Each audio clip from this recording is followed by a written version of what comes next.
Salut les culturiens. Aujourd'hui c'est le premier épisode de Vue et Revue et je vais vous parler d'un magnifique manga en 2 tomes adapté aussi en film. Quartier lointain est écrit par Jiro Taniguchi, qui est né lui en août 1947 et mort tout récemment en février 2017.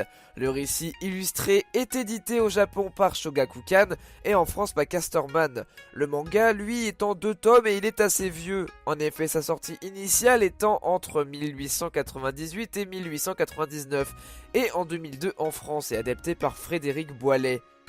L'ouvrage, lui, a reçu énormément de prix, comme exemple le prix d'excellence du Festival des Arts Médias de l'Agence pour les Affaires Culturelles au Japon, ou encore le prix Micheluzzi du meilleur album en 2001, ainsi que l'Alpha Art du meilleur scénario. Et pour conclure, le prix Max et Moritz de la meilleure bande dessinée japonaise en 2008. L'histoire, elle est on ne peut plus originale.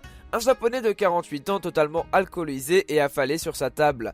C'est que le lendemain qu'il se trompe de train et se dirige vers la ville de son enfance, Kurayoshi, au lieu de son travail. Il profite de cette occasion pour aller prier sur la tombe de sa mère, quand d'un coup, la terre tremble et il se retrouve dans le corps de l'enfant qu'il y était il y a plusieurs longues années.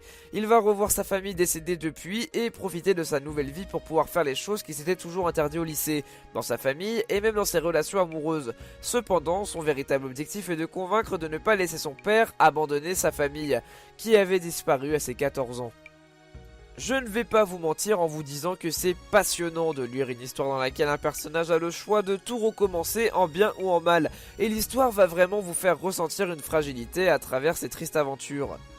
Quant à l'histoire, elle a aussi connu quelques adaptations au cinéma comme le film Quartier lointain qui est réalisé par Sam Gabarsky avec Jonathan Zakai, Léo Legrand, Alexandra Maria, Lara et Pascal Grégory en 2010 le 14 novembre. Au lycée. C'est pas Sylvie Dumontel? Jamais osé lui parler. Je suppose que vous faites des mathématiques en cours de dessin? J'espère vraiment que je vous aurai donné envie de lire le manga récit et d'ici là je vous dis à très vite pour une prochaine vidéo. J'ai quand même oublié de préciser que si vous avez des ouvrages à me faire partager, ça se passe dans les commentaires.